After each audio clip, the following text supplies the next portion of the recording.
Hey guys, in this video, I'm going to help you make sure you're not leaving any money on the table in your real estate business. With so many different ways to generate income in real estate, it's important you're not just narrowing it down to one category or one strategy.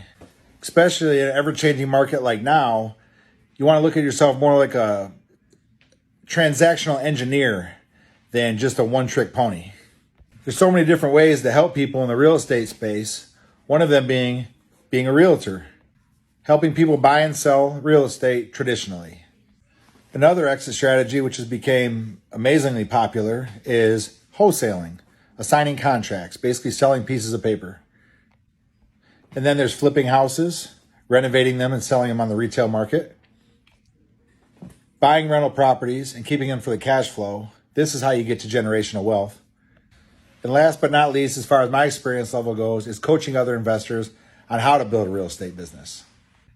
Understanding as many exit strategies as possible opens the door for more opportunities as your marketing's working and leads come across your desk. Follow me for more helpful tips.